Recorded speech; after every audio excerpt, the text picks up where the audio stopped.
Hello बच्चों। तो बच्चों आज आप लोगों का आरबीटीएस का पेपर था और उम्मीद करता हूँ पेपर बहुत अच्छा गया होगा। तो आरबीटीएस टेस्ट नंबर बेटा 8 था और पेपर भी अच्छा था, मॉडरेट पेपर था।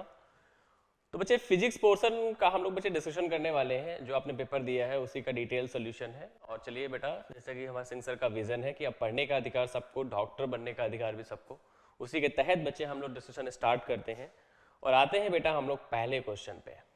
पहला क्वेश्चन बेटा ये दे रखा था, कह रहा था कि एक soap bubble is given a negative charge. बेटा एक सो बबल को नेगेटिव चार्ज दिया गया है। देखिए अगर आप एक नेगेटिव चार्ज दोगे तो क्या होगा, चाहे आप नेगेटिव चार्ज दो बेटा या पॉजिटिव चार्ज दो, तो ये जो नेगेटिव चार्ज होगा बच्चा इस सो बबल पे यूनिफॉर्मली क्या हो जाएगा बच्चा, डिस्ट्रीब्यूट हो जाएगा।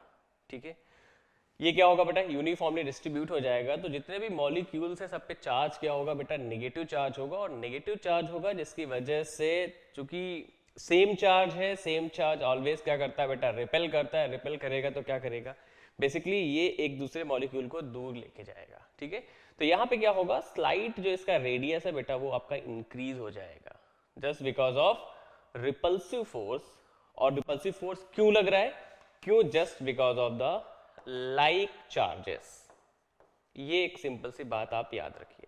ठीक है, तो लाइक चार्जेस की वजह से क्या हो जाएगा बेटा, रिपल्सिव फोर्स लगेगा जिसकी वजह से जो इसका रेडियस है वो बेटा क्या होगा, इंक्रीज हो जाएगा। ठीक है, ये क्वेश्चन बेटा कई और तरीके से पूछा जाता है कि इसका सरफेस एरिया क्या होगा, बढ़ेगा कम होगा, या इसका वॉल्यूम क्या होगा, कई बार ऐसा भी पूछा जाता है।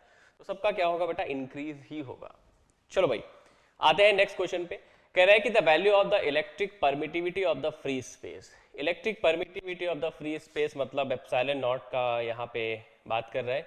कितना होता है, ऑलरेडी आपको पता होगा, ये होता है बेटा 8.85 इंटू 10⁻⁻12। ठीक है, यूनिट बेटा बहुत ध्यान से देखिएगा, यूनिट में आप लोग गलती कर सकते हो। ठीक है, जब इसका यूनिट लिखोगे तो बेसिकली क्या आ जाएगा, कूलम स्क्वायर पर क्या होगा, न्यूटन मीटर स्क्वायर। ठीक है, ये होगा बेटा इसका यूनिट। क्योंकि देखो अगर कंफ्यूज हो तो इसको ऐसे कर लेना, F इक्वल्स टू आप ऑलरेडी जानते हो बेटा कितना होता है, 1/4 पाई एप्सिलॉन नॉट। ये क्या होगा, Q1 Q2 अपॉन क्या हो जाएगा बेटा, आर स्क्वायर। जब आप एप्सिलॉन नॉट के लिए लिखोगे तो कितना हो जाएगा, ये हो गया कूलम स्क्वायर अपॉन क्या होगा, न्यूटन मीटर स्क्वायर। ठीक है, ये यूनिट वाइज मैं बता रहा हूँ आपको। तो इसका जो करेक्ट आंसर आएगा वो आ जाएगा बेटा आपका तीसरा। देखते हैं बेटा नेक्स्ट क्वेश्चन। नेक्स्ट जो क्वेश्चन है, कह रहा है कि the charge Q is placed in a uniform electric field E, the work done. अच्छा, कह रहा है कि एक चार्ज Q को यूनिफॉर्म फील्ड में रखा गया है और अब पूछा है कि work done by electric field when it move a distance y। अच्छा, अगर एक चार्ज बेटा, देखो चार्ज का एक सर्टेन प्रॉपर्टी है, वो क्या, कि कौन सा चार्ज बेटा रखा हुआ है। हालांकि यहाँ पे कोई भी चार्ज मेंशन नहीं करा है। सपोज कर लो बेटा कि ये यूनिफॉर्म इलेक्ट्रिक फील्ड है। एक बात याद रखना कि अगर आप पॉजिटिव चार्ज रखते हो, सपोज करिए कोई पॉजिटिव चार्ज रखा हुआ है, तो बेटा फील्ड की डायरेक्शन में ही यहाँ पे एक फोर्स लगेगा जो क्या होगा बेटा, क्यू ही है। अगर नेगेटिव चार्ज है तो यहाँ पे फील्ड की एक्चुअल जस्ट अपोजिट डायरेक्शन में एक फोर्स लगेगा और वो भी कितना होगा बेटा, क्यू ई। ये बात याद रखिएगा, फोर्स का मैग्नीट्यूड बेटा सेम होगा। ठीक है, अब बेटा आपको फोर्स मिल चुका है, वर्क डन होता क्या है, work done is nothing but force into क्या हो जाएगा बच्चा, डिस्प्लेसमेंट। तो ये कितना है, फोर्स बेटा क्यू ई है, इनटू क्या हो जाएगा बेटा, वाई। तो क्यू ई वाई हो जाएगा बेटा work done by the electric field. तो पहला ऑप्शन बेटा इसका करेक्ट होगा। आते हैं हम लोग क्वेश्चन नंबर 4 पे। कह रहा है 3 concentric metallic spherical shell of radius दे रखा है बेटा r, 2r, 3r are given charges Q1 Q2 Q3 respectively.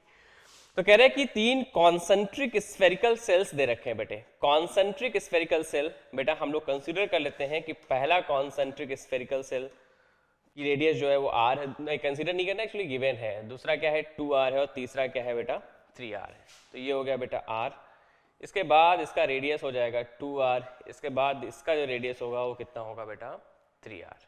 ठीक है, ये कुछ रिस्पेक्टिव रेडियस दे रखी है बेटा, r है, इसका रेडियस है 2r, फिर इसका रेडियस आपको दे रखा है दैट इज 3r।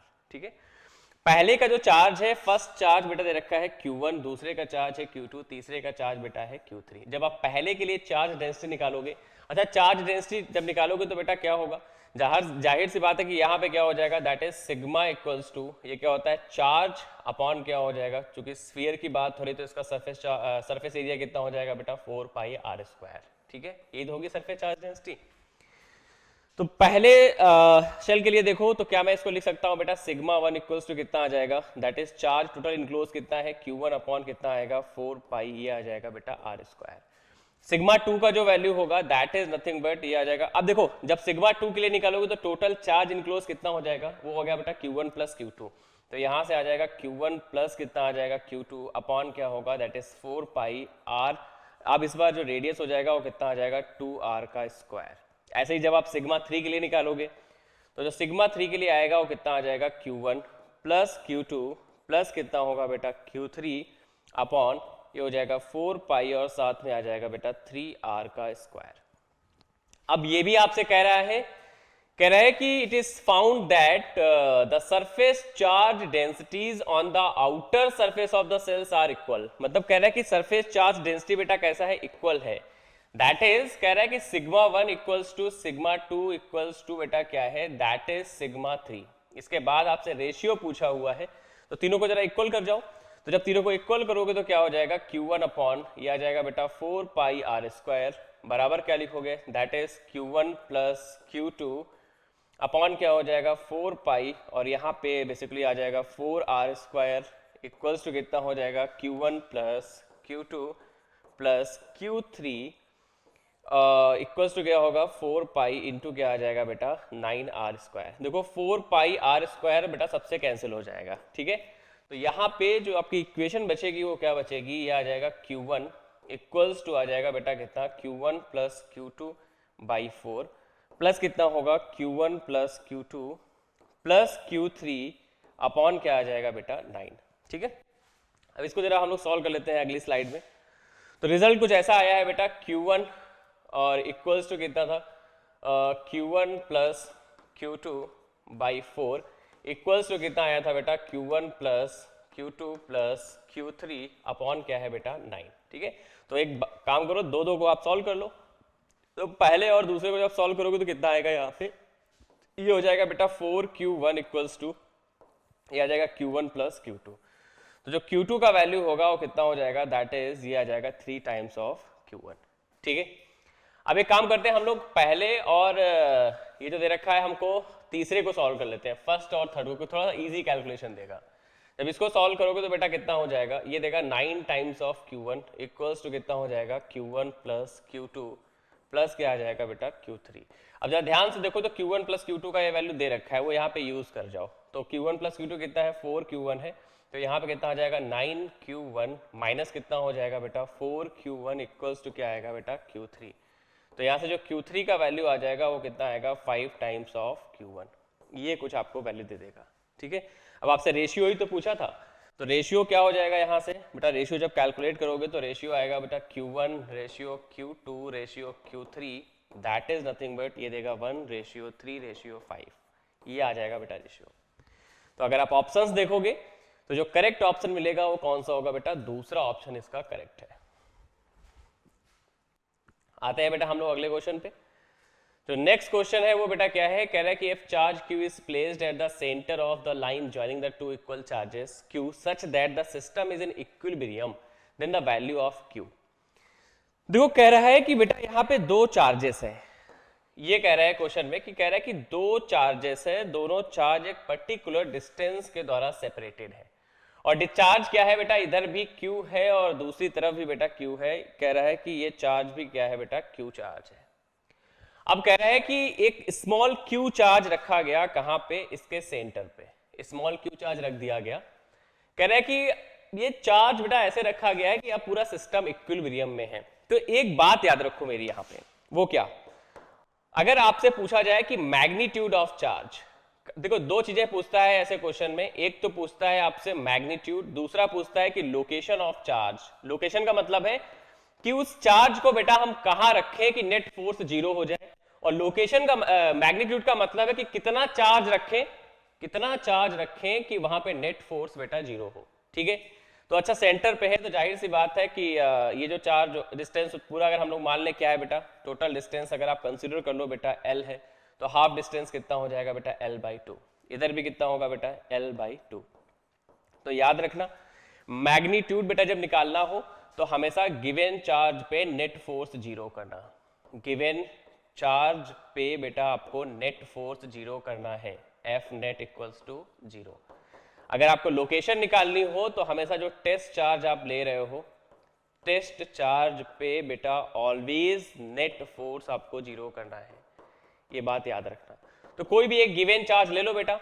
अगर हम लोग कंसीडर कर लें कि यहाँ पे जो चार्ज गिवन है वो ये है बेटा कि इस पे नेट फोर्स निकाल लेते हैं, तो इस पे नेट फोर्स जरा निकालो कितना आएगा। एक इस चार्ज की वजह से फोर्स, क्योंकि दोनों पॉजिटिव होंगे तो ये अवे हो जाएगा, इधर भी क्या हो जाएगा बेटा अवे। ठीक है, नेट फोर्स क्या करना है हमको जीरो करना है, तो इसकी वजह से देखो बेटा फोर्स कितना हो जाएगा जब आप निकालोगे तो ये कितना आएगा, दैट इज ये हो जाएगा K times capital Q small q और 4 ऊपर आ जाएगा स्क्वायर का अपॉन क्या आ जाएगा बेटा L स्क्वायर। ठीक है, प्लस अब इस चार्ज की वजह से देखोगे तो कितना आ जाएगा K Q स्क्वायर अपॉन क्या होगा बेटा L स्क्वायर बराबर क्या आ जाएगा जीरो। अब यहाँ से सॉल्व कर जाओ तो देखो K Q L स्क्वायर तो जीरो ही हो जाएगा, तो यहाँ से जो वैल्यू बचेगा that value is nothing but क्या मैं बोल सकता हूँ बेटा कि Q का जो वैल्यू आएगा वो कितना होगा -Q/4। -Q/4 दे देगा आपको करेक्ट आंसर, तो इसका फोर्थ ऑप्शन बेटा करेक्ट होगा। देखो क्वेश्चन नंबर 6 कह रहा है कि the electric field intensity just sufficient to balance the earth gravitational attraction on an electron will be. देखो बेटा कि ग्रेविटेशनल अट्रैक्शन को बेटा क्या करना है, उसको बैलेंस करना है, तो जाहिर सी बात है कि आपका क्या होना चाहिए QE इक्वल्स टू बेटा आना चाहिए mg। ठीक है, तो जाहिर सी बात है फील्ड जो आपका इलेक्ट्रोस्टैटिक फोर्स लगेगा वो अपोजिट डायरेक्शन में होगा, अपोजिट डायरेक्शन में होगा, इसीलिए बेटा क्या है ये नेगेटिव चार्ज है।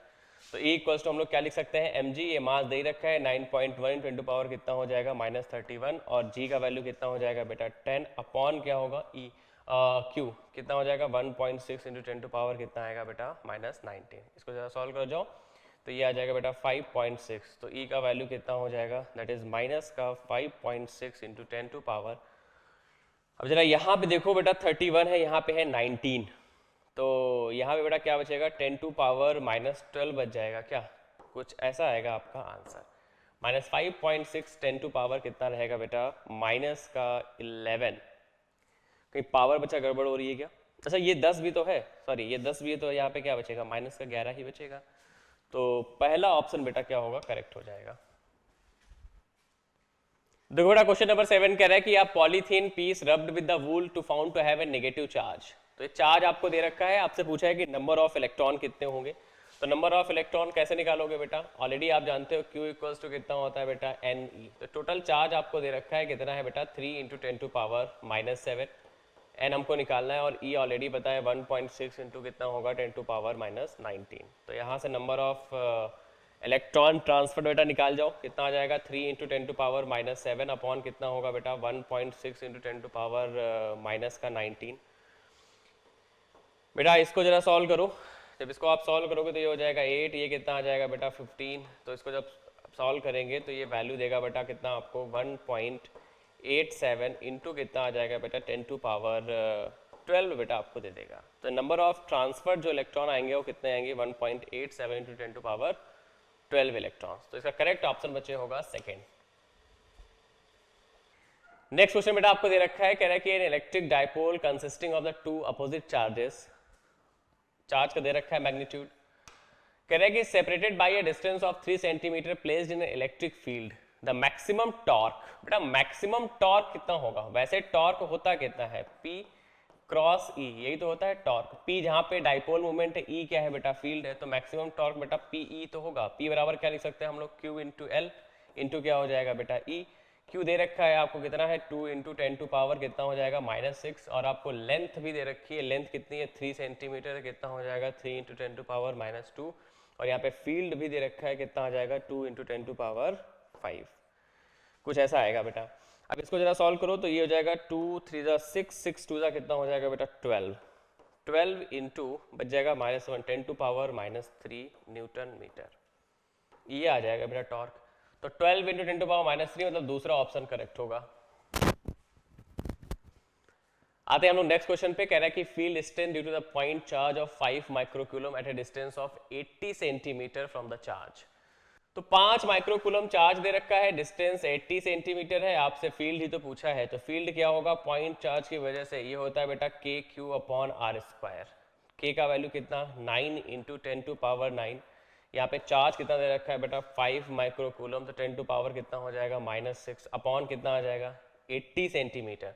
तो यहाँ पे इसको हम लोग क्या लिख सकते हैं 0.8, यह आ जाएगा 0.8 इंटू क्या रहेगा 0.8। ठीक है, इसको जरा सॉल्व करो। अब इसको सॉल्व करोगे तो बेटा कितना आ जाएगा यहाँ पे, दैट इज ये वैल्यू देगा आपको 45 अपॉन क्या हो जाएगा 0.64 इंटू क्या बचेगा यहाँ पे 10 टू पावर -1, यहाँ से 0 हटा दो तो क्या आ जाएगा 10 टू पावर 2 और ऐड हो गया, तो ये जो वैल्यू आएगी वो हो जाएगी 54 अपॉन 64 इंटू 10 टू पावर, ये -1 था तो 10 बच जाएगा और यहाँ पे। ठीक है, कुछ ऐसा आएगा -10 है ना, माइक्रोकूलम, ओके ओके सॉरी बेटा, माइक्रोकूलम दे रखा है तो यहाँ पे कितना होगा 10 टू पावर -6। ठीक है, अब 10 टू पावर जब -6 करोगे तो यहाँ पे क्या आ जाएगा दैट इज 9 और 6 कितना बचेगा यहाँ पे 10 टू पावर 3 ऑलरेडी बच जाएगा, और 10 टू पावर 3 2 0 इधर का बढ़ गया तो 3 प्लस कितना हो जाएगा बेटा 2, तो 10 टू पावर कितना आ जाएगा बेटा 5। अब इसको जरा सॉल्व करो, तब 64 को बेटा सॉल्व करोगे तो देखो कितना आएगा, यहाँ पे 64 आई थिंक 450 है, तो 8 4 बेटा हो जाएगा 32 और 8 6 कितना हो जाएगा बेटा 48। ठीक है, तो कुछ 7 टाइम्स जाएगा, लगभग लोगों को 7 टाइम जाएगा, और एक डेसिमल बेटा इधर चला जाएगा तो कितना आ जाएगा 7 इंटू 10 टू पावर 4 न्यूटन पर कूलम। कुछ ऐसा आंसर आना चाहिए। ठीक है, तो करेक्ट आंसर बेटा कौन सा होगा, दूसरा ऑप्शन करेक्ट होगा। देखते हैं क्वेश्चन नंबर बेटा 10। कह रहा है कि a charged ball B hang from the silk thread which makes an angle theta with the large charge conducting sheet P as shown in the figure. The surface charge density sigma of the sheet is proportional to।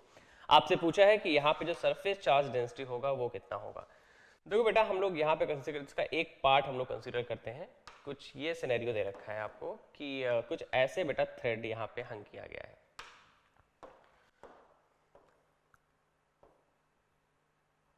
ये है, ये कुछ scenario दे रखा है आपको।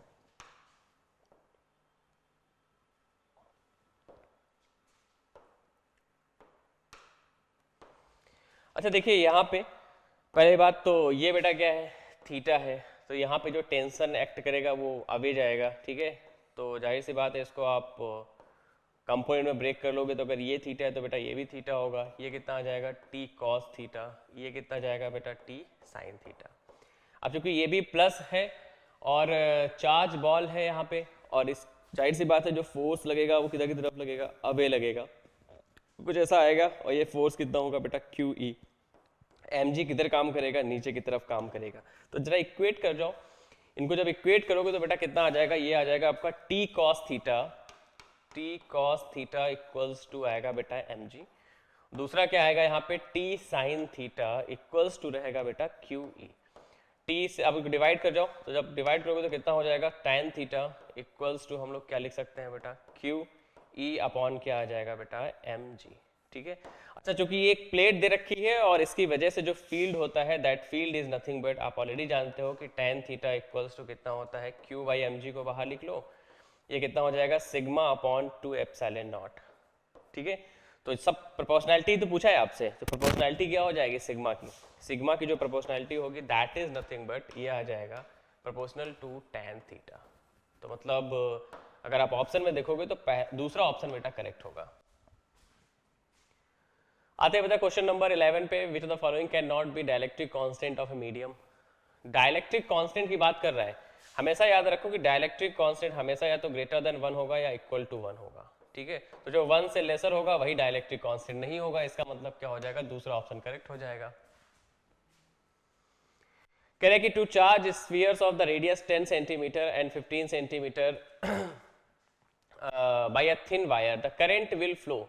आपको पता है कि करंट बेटा तभी तक फ्लो होता है जब तक दोनों पे पोटेंशियल सेम नहीं हो जाता। ठीक है, एक बात हमेशा याद रखना। ठीक है, no current will flow if they have, अच्छा नो करंट कह रहा है, ओके ओके ओके ठीक है, तो बेटा दो स्फीयर कंसीडर कर लो, एक स्फीयर ये हो गया, दूसरा स्फीयर ये हो गया, दोनों को क्या किया गया है, एक कंडक्टिंग वायर से बेटा ऐड किया गया है।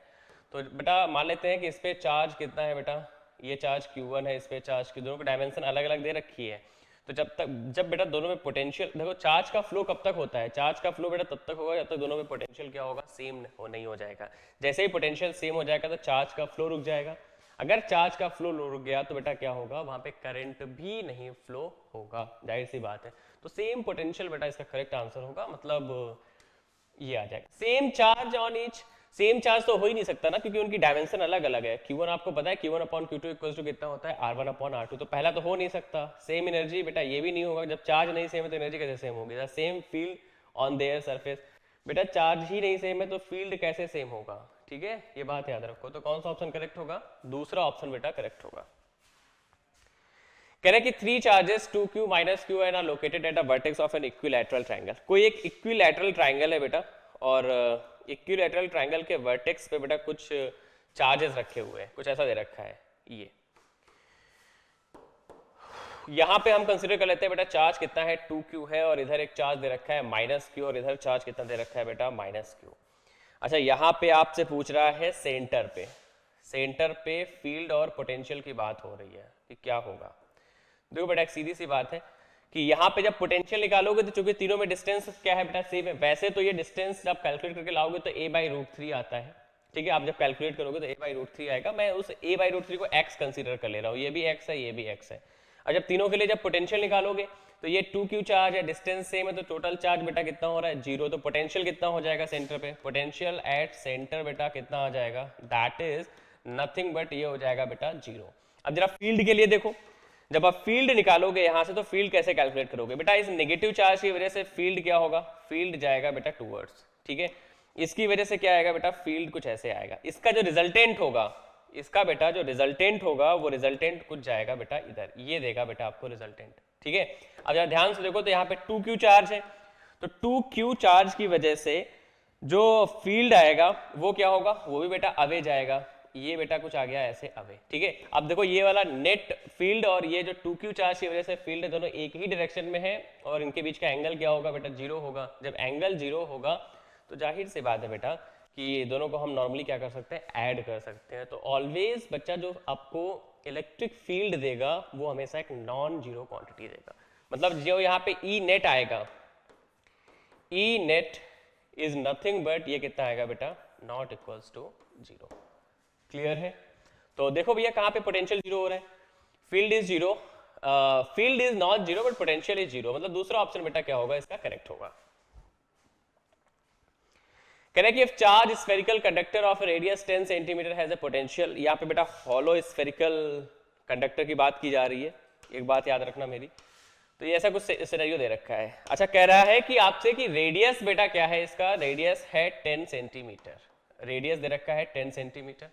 कह रहा है has a potential v at a point distance 5 centimetre from its centre. अच्छा एक बात याद रखो कि अगर कोई भी हॉलो स्फेरिकल कंडक्टर है बेटा तो हमेशा सरफेस पे जो पोटेंशियल होगा वही क्या होगा बेटा, इसके सेंटर पे होगा, ठीक है दोनों। और वो कितना होता है, वो होता है बेटा KQ/R। एक बात हमेशा याद रखो। तो कह रहा है कि 5 सेंटीमीटर पे पूछा हुआ है, तो 5 सेंटीमीटर पे बेटा ये अंदर ही आएगा 5 सेंटीमीटर, ये डिस्टेंस कितनी हो गई 5 सेंटीमीटर। तो यहाँ पे जो पोटेंशियल होगा वो कितना हो जाएगा, v इक्वल्स टू आप ऐसे तो लिखोगे KQ अपॉन डिस्टेंस कितनी है बेटा 10, ये आ जाएगा पोटेंशियल, ठीक है। अब देखो कह रहा है कि 15 सेंटीमीटर, बेटा 15 सेंटीमीटर कहीं यहाँ पे आएगा, ये आ जाएगा कोई पॉइंट P है जो डिस्टेंस कितना है बेटा 15 सेंटीमीटर पे। अच्छा बाहर की वजह से जो पोटेंशियल आता है वो हमेशा डिस्टेंस पे डिपेंड करेगा, कितना डिस्टेंस है, तो वो पोटेंशियल होता है बेटा KQ/R। KQ क्या हो जाएगा, स्मॉल r। तो चार्ज तो एज इट इज रहेगा, KQ/R कितना हो जाएगा यहाँ पे 15। अब जरा सॉल्व कर जाओ, तो यहाँ से v'/v इक्वल्स टू कितना हो जाएगा, 10 चला जाएगा ऊपर, KQ कैंसिल हो जाएगा, 10/15 कितना हो जाएगा 2/3। तो जो v' का वैल्यू होगा वो कितना आ जाएगा 2/3v के बराबर आ जाएगा। तो बेटा देखो कौन सा ऑप्शन दे रहा है 2/3v, मतलब दूसरा ऑप्शन बेटा क्या होगा, इसका करेक्ट होगा। आते हैं बेटा नेक्स्ट क्वेश्चन पे। कह रहा है two like charges of the magnitude q are separated by distance 2d, the potential at mid point between them. तो यहाँ पे बेटा आपसे पोटेंशियल पूछ रहा है और कुछ ऐसा कह रहा है कि टू अनलाइक चार्जेस है, तो अनलाइक चार्जेस और मैग्नीट्यूड क्यू है तो बेटा एक प्लस क्यू हो गया, दूसरा क्या हो जाएगा माइनस क्यू। ये तो आपसे कह रहा है both are separated by a distance 2d, इनके बीच की डिस्टेंस कितनी है, that distance is nothing but 2d। अब कह रहा है कि the potential at the mid way between them, potential बेटा आपको निकालना है मिड पॉइंट पे, तो जब पोटेंशियल यहाँ पे निकालोगे तो डिस्टेंस कितनी हो जाएगी बेटा डी ही तो होगी। अरे यार सीधी सी बात है, पॉजिटिव चार्ज की वजह से कितना के क्यू अपॉन डी, V2 कितना माइनस के क्यू अपॉन डी, तो यहाँ पे जो टोटल पोटेंशियल हो जाएगा वो कितना हो जाएगा बेटा जीरो, V1 प्लस V2, तो जीरो इसका हो जाएगा बेटा करेक्ट आंसर। आते हैं बेटा हम लोग अगले क्वेश्चन पे, और क्वेश्चन नंबर 16 ने कह रहा है कि when a proton is accelerated through one potential then its kinetic energy, इसकी जो काइनेटिक एनर्जी होगी वो कितनी होगी, आप जानते ही हो काइनेटिक एनर्जी क्या होता है बेटा EV, तो यहाँ पे बस आपको वैल्यू रखनी थी, और आंसर शायद इलेक्ट्रॉन वोल्ट में दे रखा है आपको, तो वो 1 वोल्ट है तो कितना हो जाएगा 1, इसको एज इट इज रहने दो क्योंकि जाहिर सी बात है 1.6 × 19 जूल से इलेक्ट्रॉन वोल्ट में कन्वर्ट करने के लिए आप क्या करोगे 1.6 × 19 का क्या करोगे बेटा डिवाइड करोगे, तो जब डिवाइड करोगे तो सिर्फ 1 इलेक्ट्रॉन वोल्ट ही तो बचेगा, तो इसका आंसर कितना आ जाएगा बेटा 1 इलेक्ट्रॉन वोल्ट, मतलब तीसरा ऑप्शन बेटा करेक्ट होगा। क्वेश्चन नंबर बेटा क्या है 17, कह रहे हैं work done in a moving of, देखो बहुत ही प्यारा क्वेश्चन है, कई बार आपको कंफ्यूज करता है। इक्वी पोटेंशियल सरफेस भैया दे रखा है, इक्वी पोटेंशियल सरफेस मतलब ऐसी सरफेस जहां पे पोटेंशियल क्या हो बेटा सेम हो, और अगर पोटेंशियल सेम है तो वर्क डन होता क्या है, work done is nothing but Q delta we, बेटा अगर डेल्टा वी सेम है मतलब चूंकि पोटेंशियल सेम है तो चेंज हमेशा कितना आएगा बेटा जीरो आएगा, चेंज हमेशा जीरो आएगा, तो आप एक किसी भी चार्ज को चाहे पॉजिटिव चार्ज हो या नेगेटिव चार्ज हो, इसको अगर आप मूव कर रहे हो तो हमेशा जो वर्क डन देगा वो कितना आ जाएगा बेटा जीरो, तो मतलब तीसरा ऑप्शन बेटा इसका करेक्ट होगा। देखते हैं अगला क्वेश्चन कह रहा है कि when a positive charge Q is taken from the lower potential to the higher potential then its potential energy, बहुत ही प्यारा क्वेश्चन है बेटा ये, कह रहा है कि पॉजिटिव Q चार्ज, अच्छा एक बात याद रखना कि पोटेंशियल एनर्जी और बेटा एक रिलेशन होता है आपका पोटेंशियल में, वो क्या होता है कि V इक्वल्स टू बेसिकली क्या होगा आपका U/Q, ठीक है। अब जाहिर सी बात जरा समझो यहाँ पे U इक्वल्स टू, अगर सेम चार्ज है आप उसको अगर पहले V लोअर में रखोगे, V लोअर से आप लेके आए हो, V लोअर Q से कहाँ पे लेके आए हो बेटा U इनिशियल हो गया, आप उसको लेके आए हो बेटा कहाँ पे V हाई पे, V हाई इंटू क्या हो जाएगा Q, तो बेटा जाहिर सी बात है ना कि फाइनल ज्यादा होगा इनिशियल कम होगा तो पोटेंशियल एनर्जी क्या होगा बढ़ जाएगा बच्चा, तो क्या हो जाएगा दूसरा ऑप्शन बेटा करेक्ट होगा। आते हैं अगले क्वेश्चन पे, कह रहा है कि 8 drops of the mercury is equal radii possessing equal charge combined to form a bigger drop, capacitance पूछा है बेटा, ये आपके ड्रॉप प्रॉब्लम्स है, हमेशा हम लोग कैपेसिटेंस एक पर्टिकुलर फॉर्मूला यूज करते हैं, यहाँ पे वो क्या होता है C dash equals to n⁻⁴c, ठीक है। कुछ ऐसा रिजल्ट क्यों आता है ऐसा, उसका एक बेसिक रीजन भी है क्योंकि वो रेडियस वगैरह चेंज हो जाती है लेकिन वॉल्यूम क्या रहता है बेटा सेम रहता है, एक बात याद रखो, ठीक है। तो उसको हम लोग ऐसे निकालते हैं n/4/3 पाई आर क्यूब, उम्मीद है आप सबको ये पता होगा 4/3 यहाँ पे क्या हो जाएगा पाई आर क्यूब, ठीक है।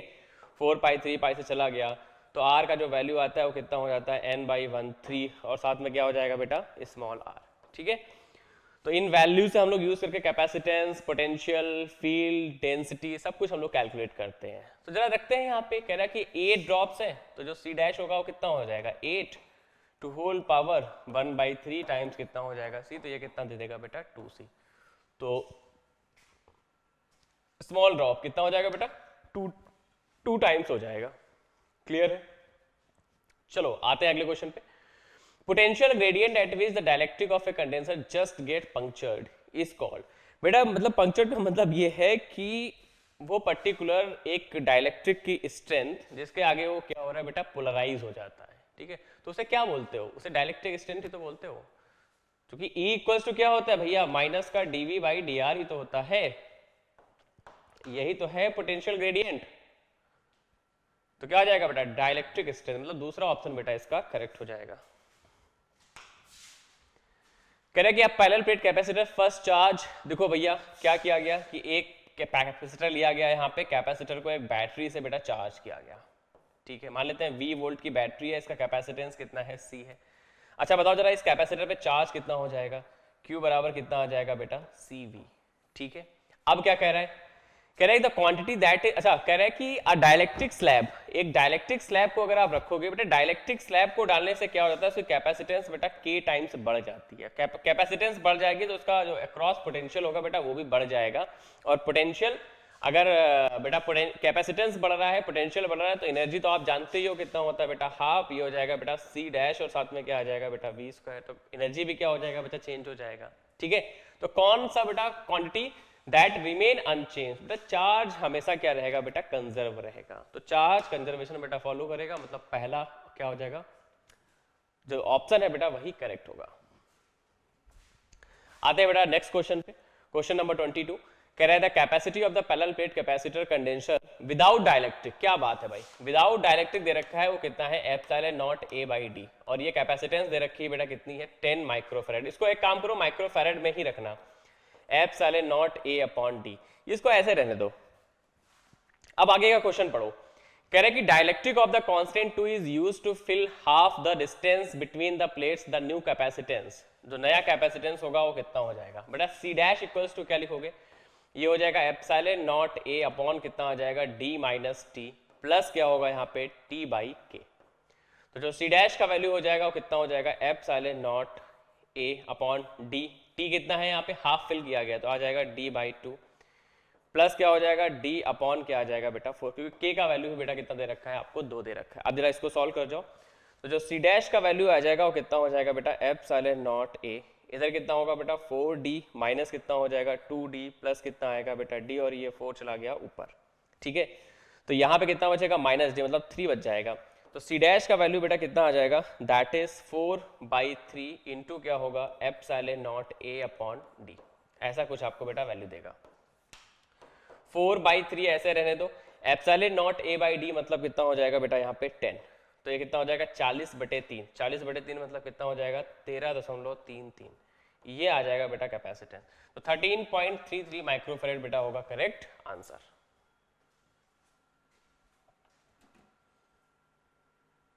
इलेक्ट्रॉन कितने होंगे, तो नंबर ऑफ इलेक्ट्रॉन कैसे निकालोगे बेटा, ऑलरेडी आप जानते हो Q इक्वल्स टू कितना होता है बेटा Ne। तो टोटल चार्ज आपको दे रखा है कितना है बेटा 3 × 10⁻⁷, n हमको निकालना है, और E ऑलरेडी पता है 1.6 इंटू कितना होगा 10⁻⁻19। तो यहाँ से नंबर ऑफ इलेक्ट्रॉन ट्रांसफर बेटा निकाल जाओ, कितना आ जाएगा 3 × 10⁻⁷ अपॉन कितना होगा बेटा 1.6 × 10⁻⁻19। बेटा इसको जरा सॉल्व करो, जब इसको आप सॉल्व करोगे तो ये हो जाएगा 8, ये कितना आ जाएगा बेटा 15, तो इसको जब सॉल्व करेंगे तो ये वैल्यू देगा बेटा कितना आपको 1.87 इंटू कितना आ जाएगा बेटा 10⁻12 बेटा आपको दे देगा। तो नंबर ऑफ ट्रांसफर जो इलेक्ट्रॉन आएंगे वो कितने आएंगे 1.87 इंटू 10⁻12 इलेक्ट्रॉन्स। तो इसका करेक्ट ऑप्शन बचे होगा सेकेंड। तो बच्चों फिर अब क्वेश्चन नंबर 23 से करते हैं।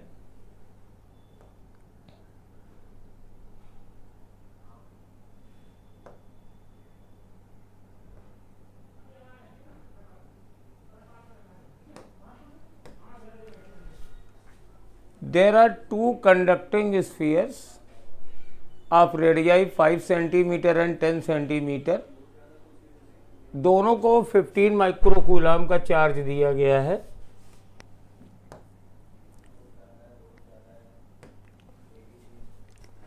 और ज्वाइन कर दिया है कंडक्टिंग वायर से। The charge on the smaller sphere is, तो आपको मालूम है कि जब स्फीयर्स को कनेक्ट कर देते हैं तो इनिशियल चार्ज तो कुछ भी हो, लेकिन जो फाइनल चार्जेस होते हैं Q1 डैश और Q2 डैश दोनों के पोटेंशियल बराबर हो जाते हैं, और Q1 डैश और Q2 डैश का रेशियो ये इनके रेडियाइज के रेशियो के बराबर होता है। तो रेडियाइज 5 और 10 हैं, तो यहाँ मैं 5 और 10 लिख देता हूँ, तो 1:2 का रेशियो हो गया। अब स्मॉलर स्फीयर पे चार्ज निकालना है, यानी Q1 डैश निकालना है।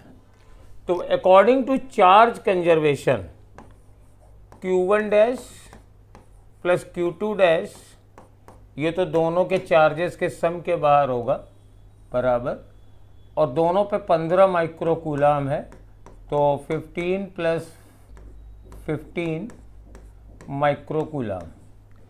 अब Q1 dash is equal to half of Q2 dash या Q2 dash is equal to 2 Q1 dash.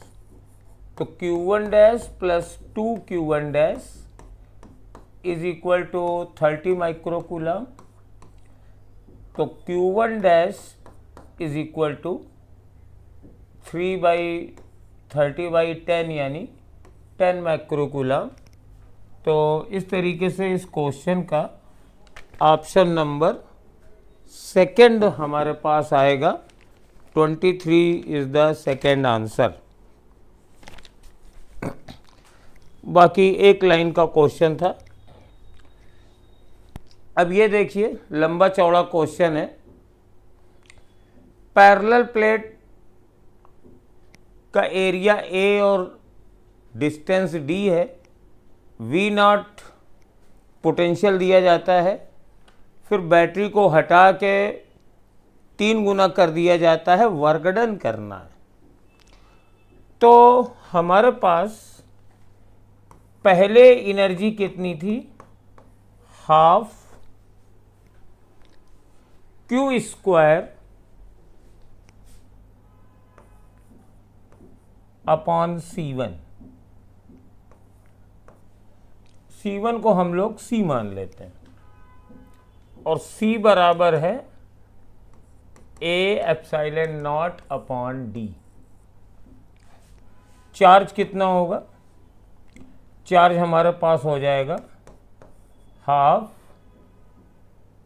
C V0 square.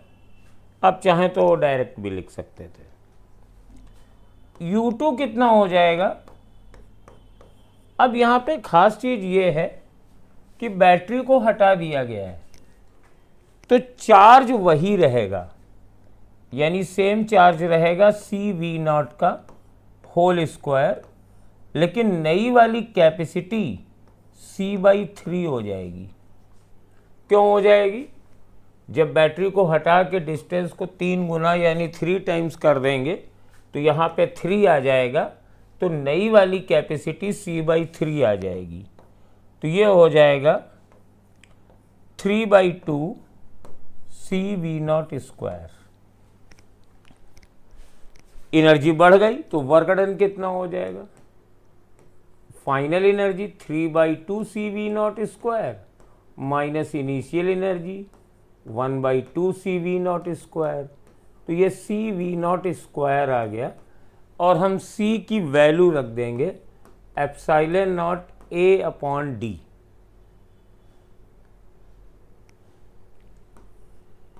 और V0 स्क्वायर तो है ही।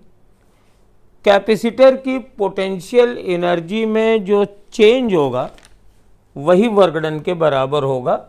ये इस क्वेश्चन का फंडा था। अगला क्वेश्चन देखते हैं।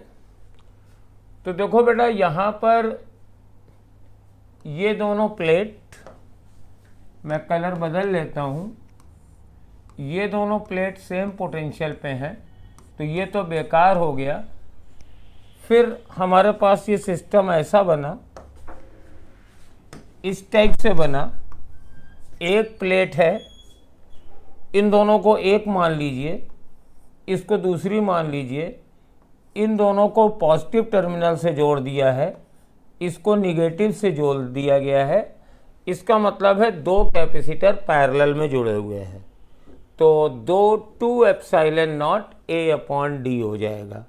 जब भी इसको याद रखिए कि अगर हम ऐसी 4 प्लेट्स हों और अल्टरनेट जोड़ दें, जैसे यहाँ जोड़ा गया है, यहाँ पे अल्टरनेटिव जोड़े हैं, 1 3 पॉजिटिव से है और सेकंड निगेटिव पे है। जैसे 1 3 को पॉजिटिव से जोड़ दें, 2 और 4 को निगेटिव से जोड़ दें, तो 1 2 3 ये तीनों कैपेसिटर पैरेलल में माने जाएंगे और कैपेसिटी 3C हो जाएगी और C की वैल्यू रख देंगे A epsilon not upon D। Next question लेते हैं। ये तीन हमारे पास कैपेसिटर्स हैं C1, C2, C3 और बैटरी से कनेक्ट कर दिया गया है। और देखिए हमारे पास चार्ज जब चलेगा, ये बैटरी से, तो इस पे जो चार्ज है वो इन दोनों के चार्जेस के बराबर होगा, क्योंकि C2 और C3 का कॉम्बिनेशन C1 के साथ सीरीज में है और सीरीज में मेरे पास चार्जेस बराबर होते हैं। तो C1 पे कितना चार्ज है Q1 और इस कॉम्बिनेशन पे कितना चार्ज है Q2 प्लस Q3। तो एक रिलेशन तो ये सही हो जाएगा। तो Q1 बराबर Q2 प्लस Q3, तो यहाँ Q1 बराबर Q2 बराबर Q3 है, तो ये गलत हो गया। Q2 बराबर Q3 ये कोई बराबर हो जरूरी नहीं है, ये भी गलत हो गया। अब ये वाला पोटेंशियल हमारे पास V1 है, ये वाला V2 है, तो V1 बराबर ये V बराबर V1 प्लस V2 हो जाएगा। तो थर्ड वाला ऑप्शन इसका सही माना जाएगा।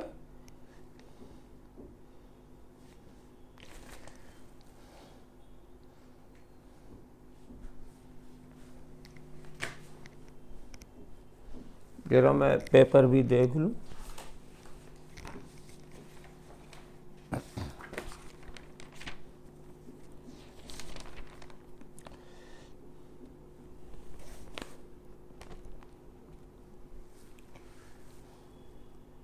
हाँ, V बराबर V1 प्लस V2। यहाँ पर पेपर में V1 लिखा है, तो ये V1 है और ये V2 है, तो V1 बराबर प्लस V2। और ये V2 और V3 आपस में बराबर होंगे, लेकिन वो कहीं ऑप्शन में नहीं है, तो उसको छोड़ देंगे। नेक्स्ट देखिए, A capacitor of capacity C1 is charged to the potential of V0 on disconnecting with the battery. It is connected with a capacitor of capacity C2 as shown. The ratio of energy before and after the combination of switch S. तो जब switch S open है तो खाली ये capacitor है, energy हो जाएगी half C1 V0 square. जब S क्लोज्ड है, तो जब इसको क्लोज करोगे तो इन दोनों का पोटेंशियल बराबर आ जाएगा, V मान लेते हैं, तो एनर्जी हो जाएगी half C1 plus C2 into V का स्क्वायर। अब क्वेश्चन ये उठता है कि V कितना होगा, तो V आप जानते हैं C0 V0, C1 V0 plus 0 upon C1 plus C2। तो इसकी वैल्यू रख देते हैं हाफ C1 प्लस C2 और V की जगह रख देंगे C1 V0 upon C1 plus C2 और इसका स्क्वायर। तो ये वाला स्क्वायर इससे कट जाएगा और मेरे पास फाइनल आंसर आ जाएगा हाफ C1 स्क्वायर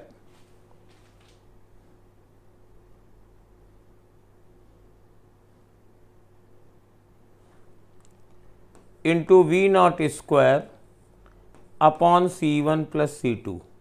ये फाइनल एनर्जी है। अब दोनों का रेशियो लेना है। ये इनिशियल एनर्जी थी और ये फाइनल एनर्जी है, तो इनिशियल और फाइनल तो जब डिवाइड करेंगे तो पहली बात तो हाफ कट जाएगा और वो है C1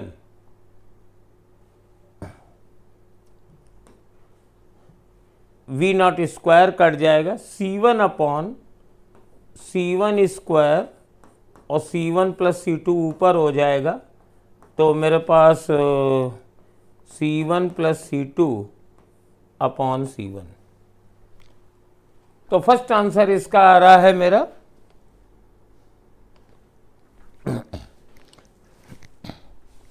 नेक्स्ट क्वेश्चन पे आते हैं।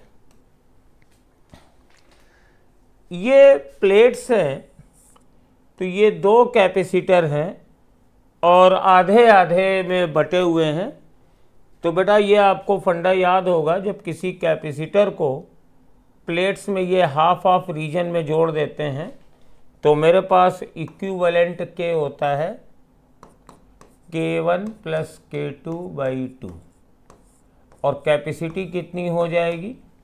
कैपेसिटी हो जाएगी A एप्सिलॉन नॉट अपॉन जो थिकनेस है T और into dielectric constant K1 plus K2/2। ये छोटे छोटे फंडे हैं। अगर कैपेसिटर को ऐसे बराबर भाग में बांट दें तो इक्विवेलेंट डाइलेक्ट होती है 2K1 K2 upon K1 plus K2। तो मेरे पास इसका आंसर सेकंड वाला आएगा और इससे जल्दी हो जाता है और कोई बड़ी बात नहीं है। बाकी करने को तो जैसे ये पूरा प्रोसेस भी किया जा सकता है, उसमें भी हम कर लेंगे। ये देखिए, ये दोनों पॉइंट शॉर्ट हैं। इस पॉइंट को मैं C मान लेता हूँ, तो A और C, और इस वाले पॉइंट को मैं, चलो इसको C इसको D मान लेता हूँ। तो बेटा A और D ये दोनों सेम हैं। तो ये जो कैपेसिटर है C है, ये C है, ये A और C से जुड़ा हुआ है और C का मतलब है B। तो मतलब ये वाला कैपेसिटर, यहाँ भी B लिख लीजिए, यहाँ पे भी A लिख लीजिए। फिर से समझ लीजिए, हो सकता है कंफ्यूजन हो गया। सर्किट को जब भी सॉल्व करना हो, अगला पेपर सर्किट का ही है। जैसे बेटा ये दोनों शॉर्ट है ना, तो अगर ये A है तो इसको भी A मान सकते हो, और ये B इसके साथ शॉर्ट है तो ये भी B है। तो A और B के बीच में ये तीनों कैपेसिटर जुड़े हुए हैं, तो यानी तीनों पैरेलल में होंगे। तो आंसर 3C आ जाएगा। चलिए नेक्स्ट क्वेश्चन करते हैं। कैपेसिटर वाली ब्रांच से करंट नहीं जाएगी और चार्ज इस पे निकालना है। तो पहले हम देखते हैं करंट कैसे जाएगी। ऐसे जाएगी, ऐसे जाएगी, ऐसे जाएगी, ऐसे ऐसे जाएगी। तो मेरे पास करंट हो जाएगी 2.5/2। ये करंट है। अब ये ऐसे जुड़े हुआ है तो चार्ज हो जाएगा Q बराबर CV। अब ये पोटेंशियल कितना होगा? इन दोनों के बीच का पोटेंशियल तो बेटा 2.5 वोल्ट है। इसमें पोटेंशियल ड्रॉप होगा नहीं क्योंकि करंट है नहीं है।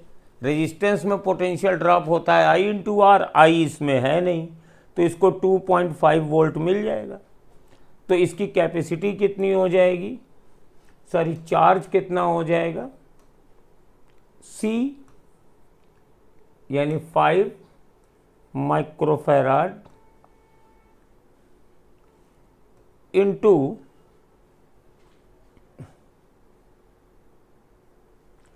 आई एम सॉरी, एक दिक्कत हो गई।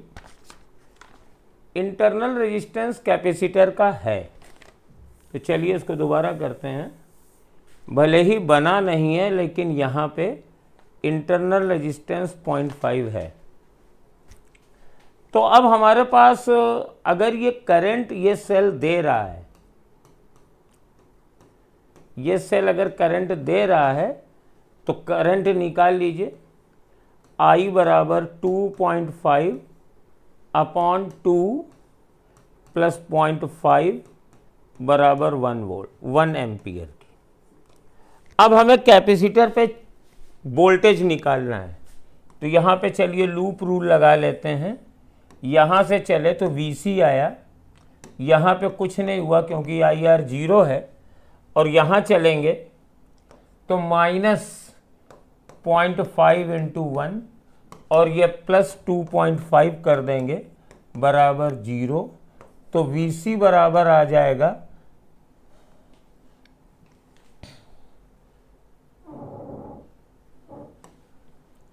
-2.5 तो चार्ज कितना हो जाएगा, -2.0, 2.5 और -5 ये 2 हो गया है, तो Vc बराबर -2, तो Q बराबर CV। तो जब ये CV लिखेंगे तो हमारे पास आ जाएगा, कैपेसिटी है, पोटेंशियल है 2.0 वोल्ट और कैपेसिटी है 5 माइक्रोफैराड, तो ये 10 माइक्रोकूलम का चार्ज आ जाएगा। थर्ड वाला आंसर है, मतलब जो पोटेंशियल इस यहाँ पे होगा वही इस पे आ जाएगा। अब यहाँ पे देखो करंट ऐसे जा रही है, तो ये प्लेट पॉजिटिव चार्ज होगी, इसीलिए नेगेटिव आएगी। तो यहाँ पे माइनस इसीलिए आ रहा है Vc, क्योंकि यहाँ से ये वोल्टेज ड्रॉप है, ये ड्रॉप होगा असल में, इसलिए माइनस आ रहा है, उसकी परवाह मत करो। यहाँ पे ये दोनों सीरीज में है, तो इसका 1 हो जाएगा और 112 माइक्रोफैराड आ जाएगा, 31 का आंसर 2 हो जाएगा। ये सब बहुत ही इजी क्वेश्चन थे, जिससे आप लोग फटाफट कर सके। यहाँ पर ये इलेक्ट्रोस्टैटिक का फंडा है, आपने सिस्टम की पोटेंशियल एनर्जी पढ़ी होगी। जैसे ये कुछ चार्जेस हैं, मान लीजिए Q1 है, Q2 है, Q3 है, Q4 है, तो इसकी पोटेंशियल एनर्जी कितनी है, U1 है, ये दिया हुआ है। और U1 क्या होता है, इन चार्जेस को 1/1/1/1 लाने में किया गया वर्क के बराबर होता है। तो ये समझ गए। अब किसी जगह पे मैं एक चार्ज और ले आया Q, तो पोटेंशियल एनर्जी U2 हो गई। तो हमारे पास पोटेंशियल एनर्जी अब कैसे निकलेगी, इनको लाने में किया गया वर्क कितना था, U1, कुछ वर्क Q को लाने में करना पड़ेगा, और बराबर ये पोटेंशियल एनर्जी U2 हो गई। तो W बराबर क्या हुआ, U2 माइनस U1 हो गया, यानी Q चार्ज को यहाँ पे लाने में वर्क डन हमें W करना पड़ा। तो इस जगह का पोटेंशियल क्या होगा, पोटेंशियल होता है उस जगह लाने में चार्ज को किया गया वर्क अपान चार्ज, यानी W अपान Q, यानी U2 माइनस U1 अपान Q। तो ये पहला वाला आंसर हो जाएगा इसका, सिंपल सा। चलिए नेक्स्ट क्वेश्चन देखते हैं। दो चार्जेस हैं, 2 minus 2 microcoulomb and 8 microcoulomb are kept at 1 to 1। तो एक -2 कूलम का चार्ज है, 2 माइक्रोकूलम का चार्ज है, और इसके कोऑर्डिनेट हैं 1 to 1, और 8 माइक्रोकूलम का चार्ज है, ये वैल्यू है 210, इस जगह रखा हुआ है। ये एक्चुअली वेक्टर फॉर्म का कूलम्स लॉ का क्वेश्चन है, और वेक्टर फॉर्म अधिकतर बच्चों को भूल जाता है। तो कहते हैं कि -2 माइक्रोकूलम के आवेश पर लगने वाला बल होगा, तो मुझे इस पर फोर्स निकालना है। और समस्या ये है कि मुझे वेक्टर फॉर्म नहीं याद है, वैसे तो मुझे याद है, लेकिन वेक्टर फॉर्म वाला सॉल्यूशन में दिया है, मॉड वॉड लगा के हम उसको नहीं करते हैं, हम बिना वेक्टर फॉर्म वाले से वेक्टर वाला करते हैं। इतना सबको मालूम है कि अगर इनके बीच की दूरी r है, तो -2 माइक्रोकूलम पर इधर ये फोर्स लगेगा। तो इस फोर्स का मैग्नीट्यूड लिखना बड़ा सिंपल है, 9 × 10⁹ multiplied by 2 microcoulomb into 8 microcoulomb, तो 10⁻⁻12 आ गया। अब नीचे r यानी ये वाली डिस्टेंस चाहिए।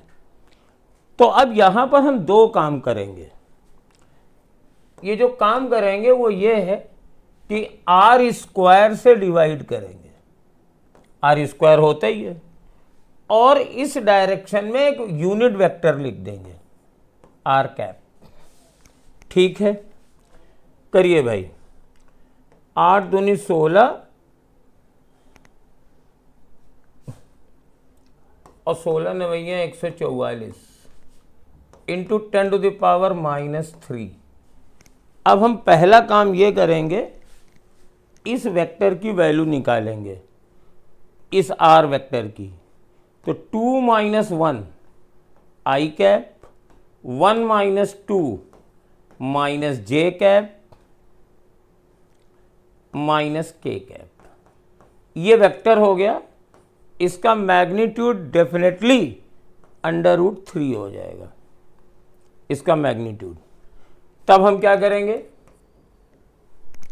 ये तो कैलकुलेट कर ही लिया है, और हम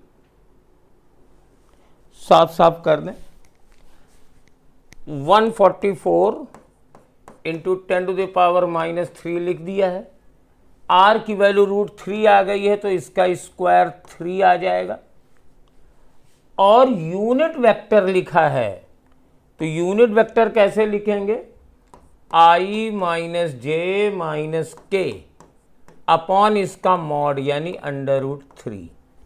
अब इसको काटिए,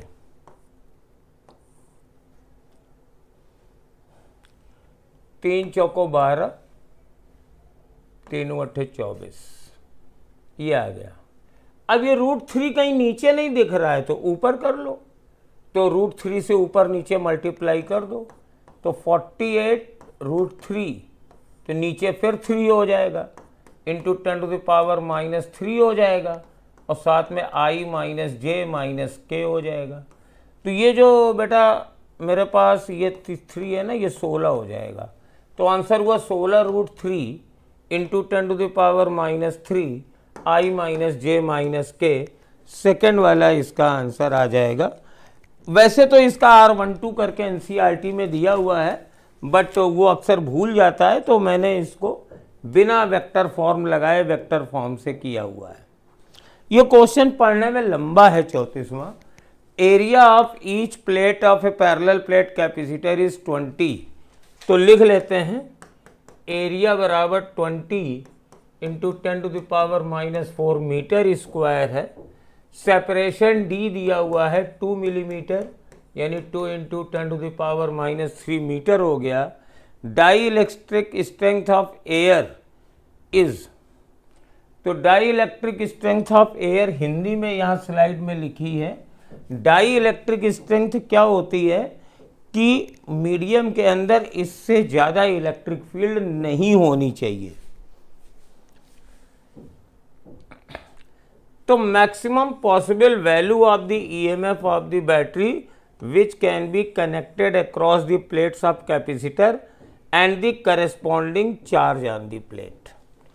तो ये मेरे पास जो हमारे पास डिस्टेंस है d, और आप इसको चार्ज दोगे +q -q, तो यहाँ पे कुछ इलेक्ट्रिक फील्ड आ जाएगी। और वो इलेक्ट्रिक फील्ड मैक्सिमम कितनी हो सकती है, 3 इंटू 10⁸ वोल्ट पर मीटर। और ये एरिया दिया हुआ है। तो कह रहे हैं कि ये जो बैटरी जोड़ेंगे उसका मैक्सिमम EMF कितना होता है। आपको मालूम है कि मैक्सिमम EMF क्या है, जिस भी सेल से जोड़ोगे यहाँ पर चार्ज यही आ जाएगा, वोल्टेज QE हो जाएगा, और चार्ज बराबर Q बराबर E इंटू C आ जाएगा। और इलेक्ट्रिक फील्ड कितनी होगी, σ/ε0। तो मेरे पास सिग्मा निकाल लेंगे, ये Q, सिग्मा बराबर Q/ε0,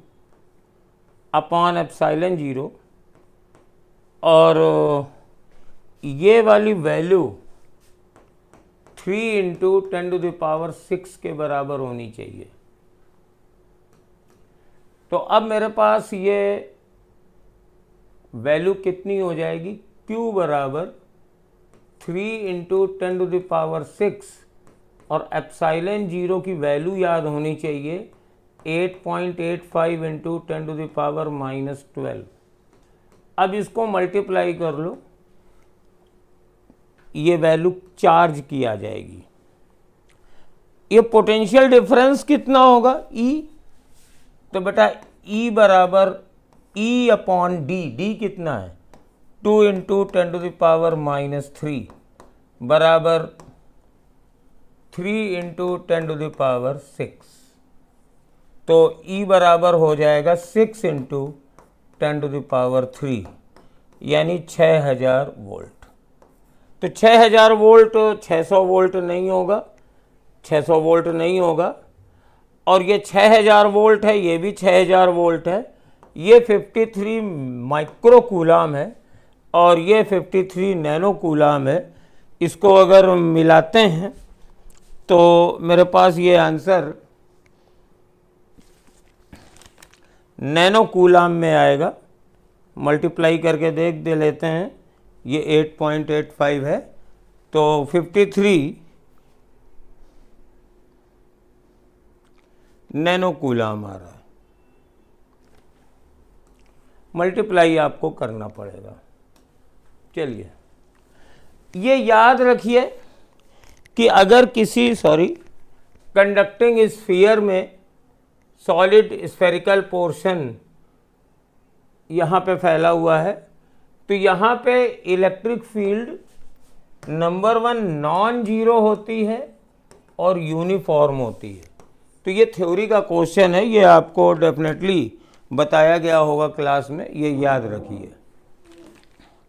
अब 36 क्वेश्चन में हमारे पास E बराबर दिया हुआ है और 10 मीटर से 20 मीटर डिस्टेंस पर स्थित बिंदुओं के बीच विभवांतर निकालना है। तो आपको मालूम है कि जैसे आप ये फॉर्मूला लगेगा, ये पॉइंट A है, ये पॉइंट B है और इलेक्ट्रिक फील्ड ऐसे दी गई है। तो VB माइनस VA बराबर होता है minus E 100/x² into dx। तो बस आप वैल्यू रख दीजिए, ये A to B जाएगा, तो ये मेरे पास वैल्यू 10 है और ये 20 है और माइनस 100 है, ये x² है, dx है, तो माइनस बाहर आ जाएगा, 10 to 20, 100 भी बाहर आ जाएगा, चलिए 100 भी बाहर ले लिया, x की पावर -2 है, तो -2 + 1 अपॉन -2 + 1, ये dx सॉल्व हो गया।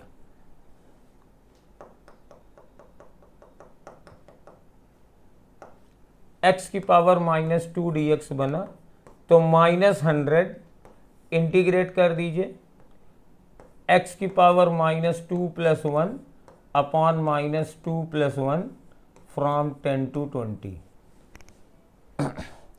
देखिए कितना आता है, -100। अब ये तो -1 हो गया, तो ये +100 हो गया, और ये 1/x 10 to 20 आया, तो 100 1/20 - 1/10 आया, तो ये आ जाएगा 5 - 4, 5 - 10 यानी -6 वोल्ट आ रहा है। सॉरी, 5 - 10 -5 वोल्ट आ रहा है। तो डिफरेंस पूछ रहा है, पहला वाला आंसर दे दीजिए। माइनस का मतलब ये है कि हमने VB माइनस VA निकाला है, तो ये हायर पोटेंशियल पर है, ये लोअर पोटेंशियल पे है, और वैसे भी इलेक्ट्रिक फील्ड पॉजिटिव दी गई है, तो फील्ड की डायरेक्शन में जाने में पोटेंशियल घटता है। तो मैंने VB माइनस VA निकाला है, तो ये -5 है, और हम जानते हैं कि हमारे पास डिफरेंस जो है वो 5 ही आएगा।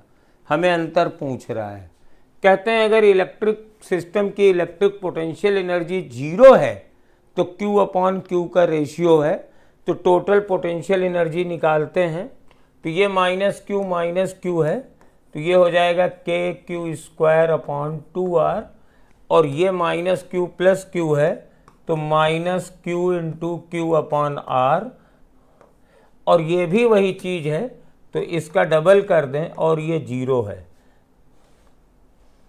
तो K से K कट जाएगा, और ये आ गया क्यू स्क्वायर अपॉन 2 बराबर 2 q into q upon r. यहाँ भी आर था, आर से आर कट गया, एक क्यू से ये क्यू कट गया। क्या चाहिए? क्यू अपॉन क्यू चाहिए। तो ये मेरे पास आ रहा है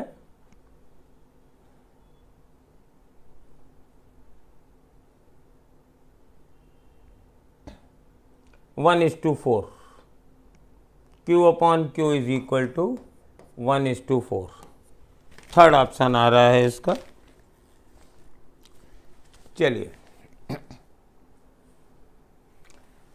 consider the following statements about an electric dipole and select the correct ones. कुछ नहीं है, कुछ पॉइंट्स हैं, देखने में लंबा लग रहा है, कौन सही है कौन गलत है बताते हैं, कौन सा करेक्ट है। Electric dipole moment vector p is directed from negative to positive charge, सही है। अगर ये माइनस क्यू है, ये प्लस क्यू है, तो dipole moment negative to positive होता है। Electric field of a dipole at a point with position vector r depends upon r, हाँ डिपेंड करता है, फॉर्मूला होता है। पोटेंशियल 1/r² के, ठीक है। और टॉर्क बराबर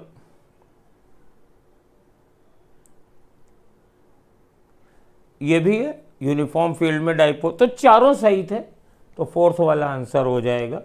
खाली क्वेश्चन की लेंथ ज़्यादा थी। ये बेटा जो क्वेश्चन है, ये जो ओल्ड एनसीईआरटी थी उसकी एक्सरसाइज का क्वेश्चन है, और ये तुम लोग याद रखो। और कह रहे हैं कि जैसे मान लो ये कंडक्टर है, तो बाहर तो इलेक्ट्रिक फील्ड होती है सिग्मा अपॉन एप्सिलॉन 0, और अंदर 0 होती है। तो मान लो ये मेरे पास बाहर वाली फील्ड E1 है और अंदर वाली फील्ड E2 है। तो अच्छा, ये नॉर्मल भी होती है, तो नॉर्मल डायरेक्शन में E2 माइनस E1 या E1 माइनस E2 बराबर ये सिग्मा अपॉन एप्सिलॉन 0 के बराबर हो जाएगा। तो ये मेरे पास थर्ड वाला ऑप्शन सही रहेगा। इन दोनों का जो डिफरेंस है, इन साइड वाली E1 है और आउटसाइड वाली E2 है। तो E2 माइनस E1 क्या होगा? E2 field minus E1 field. तो E1 तो 0 है और बाहर वाली सिग्मा अपॉन एप्सिलॉन 0 है। तो अगर इसका n कैप के साथ डॉट प्रोडक्ट लोगे तो ये सिग्मा अपॉन एप्सिलॉन 0 आ जाएगा। और ये वैसे भी याद होना चाहिए, ये लर्निंग वाला फैक्ट है। इलेक्ट्रिक पोटेंशियल हमेशा कॉन्टिन्यूअस होता है। पहली बात, इलेक्ट्रिक फील्ड इंटरप्ट करती है, पोटेंशियल नहीं करता है। इसको हमेशा याद रखिए, ये कभी भी डिसकॉन्टिन्यूअस नहीं होता है। ये एनसीईआरटी का ही एक्सरसाइज का क्वेश्चन है, और इसमें यह है कि एक पैरेलल प्लेट कैपेसिटर है, उसकी कैपेसिटी दी गई है 1 किलोवोल्ट, और डाइलेक्ट्रिक इसके अंदर भरा गया है। इसका डाइलेक्ट्रिक कांस्टेंट 3 है और डाइलेक्ट्रिक स्ट्रेंथ 10⁻7 है, यानी E की वैल्यू 10⁻7 से ज़्यादा नहीं होनी चाहिए। और due to the safety reason electric field इसके 10% से ज़्यादा नहीं होनी चाहिए, डाइलेक्ट्रिक स्ट्रेंथ के 10% से ज़्यादा नहीं चाहिए। तो ये तो डाइलेक्ट्रिक स्ट्रेंथ है, लेकिन आपको जो कैपेसिटर बनाना है उसके अंदर फील्ड खाली इसकी 10% होनी चाहिए। तो इसका 10% निकाल लो, तो 10⁻7 इंटू 10/100, तो 10⁻6 आ जाएगा। मैंने यानी अंदर वाली फील्ड 10⁻6 वोल्ट पर मीटर आनी चाहिए। कैपेसिटी हमें चाहिए 50 माइक्रोफैराड, कैपेसिटी चाहिए 50 माइक्रोफैराड। तो बताइए कि एरिया कितना होना चाहिए, what should be area, minimum area. तो ठीक है, निकालते हैं। वोल्टेज रेटिंग 1 किलो वोल्ट है, मतलब V बराबर 1 वोल्ट है।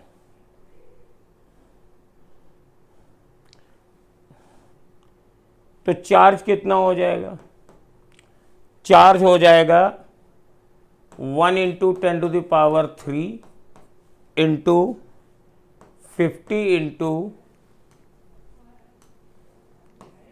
10⁻⁻6।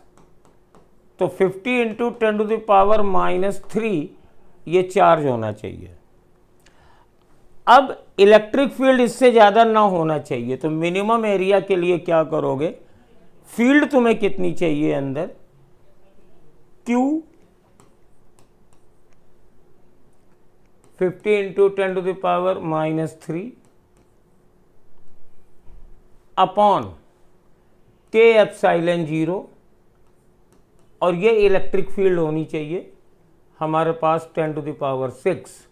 तो K की वैल्यू आप रख दोगे, K3 दिया हुआ है, एप्सिलॉन 0 की वैल्यू रख दोगे और एरिया रख दोगे, क्योंकि ये सिग्मा अपान एप्सिलॉन 0 होता है।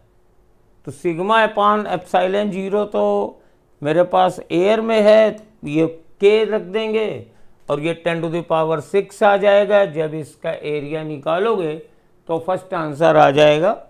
और ये क्वेश्चन NCERT का है, तो हर जगह इसका सॉल्यूशन अवेलेबल है, इसमें कोई प्रॉब्लम वाली बात नहीं है।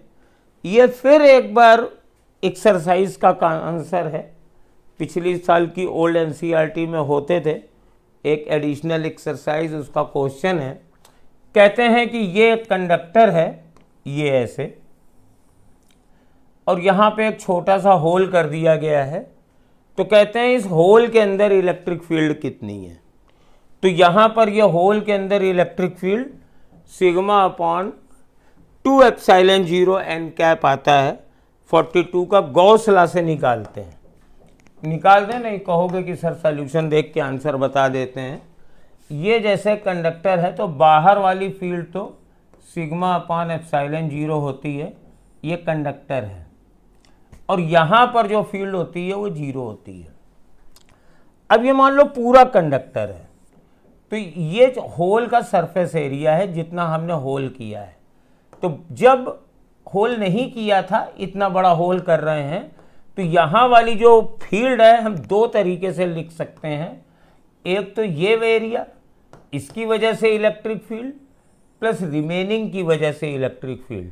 तो जो रिमेनिंग की वजह से इलेक्ट्रिक फील्ड है, यहाँ पे चूंकि 0 है, तो जितनी इसकी वजह से फील्ड होगी उसकी अपोजिट इसकी डायरेक्शन में होगी। तो अगर ये इस वाली सरफेस को कंसीडर करें, यहाँ पे सिग्मा है, तो इसकी वजह से वन साइडेड फील्ड कितनी हो जाएगी, सिग्मा अपॉन 2 एप्सिलॉन 0, और बाकी की वजह से भी कुछ इलेक्ट्रिक फील्ड होगी, वो बाकी की वजह से निकालू, ये 0 हो जाएगी। तो ये जो अंदर वाली फील्ड है, बाहर की वजह से यहाँ पर फील्ड ऊपर की ओर होगी। अच्छा भाई, और बाहर तो दोनों जुड़ जाएंगे, इसकी वजह से सिग्मा अपॉन 2 एप्सिलॉन 0 0, ये सिग्मा अपॉन एप्सिलॉन 0 होता है। अब तुमने ये तो हटा दिया, तो इसकी वजह से फील्ड नहीं होगी, खाली बचे हुए की वजह से फील्ड होगी, वो sigma upon 2 epsilon 0 n cap हो जाएगी। तो सिंपल सा फंडा था, उसमें कोई बहुत बड़ी रॉकेट साइंस नहीं थी। क्वेश्चंस को देख के डर लगता है।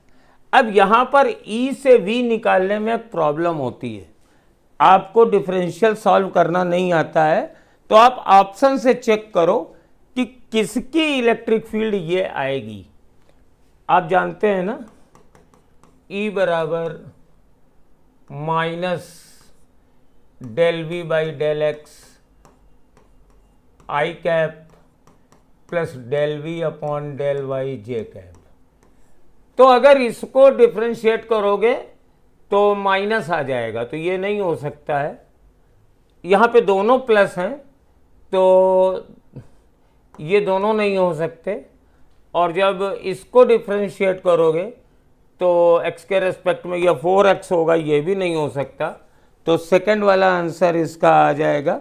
और आप इसमें अगर मेरी तरह नहीं सोच सकते हो तो व्हाट यू शुड डू कि v की वैल्यू ले करके एक एक करके इलेक्ट्रिक फील्ड निकालो और जिस v को लेके ये आंसर आ जाए उस आंसर को टिक कर दो। ये different electric field due to infinite line charge, electric field just outside a charge conductor, ये मैंने फील्ड के फार्मूले पूछे हैं। तो ये सेकेंड वाला आंसर सही है, इसको चेक कर सकते हो। जैसे इनफाइनाइट लाइन चार्ज के लिए अब यहाँ पे ठीक नहीं लिखा है, ए का 1 लिखा है, ये फार्मूला होता है, तो ये है। और मेरे ख्याल से ये सीधे सीधे मैच कर रहे हैं, फार्मूले ही लिख दिए गए हैं। चलिए next, A charge Q moves from point A to B under the influence of electric force only if the dielectric potential A and B are VA and VB, then which of the following statement is correct? Work done depends upon path, गलत है। Electrostatic force path independent होता है। Total mechanical energy of the charge remains conserved, electric force is non conservative. तो ये second वाला ही सही लग रहा है क्योंकि इलेक्ट्रोस्टैटिक फोर्स कंजर्वेटिव होता है, वही आंसर है। तो पेपर देखने में थोड़ा सा वैसा था लेकिन सही था। फिर मिलते हैं, अगला पेपर और चैलेंजिंग है, मतलब ऐसे ही है, नए क्वेश्चन के साथ मिलेंगे। तो धन्यवाद प्यारे बच्चों।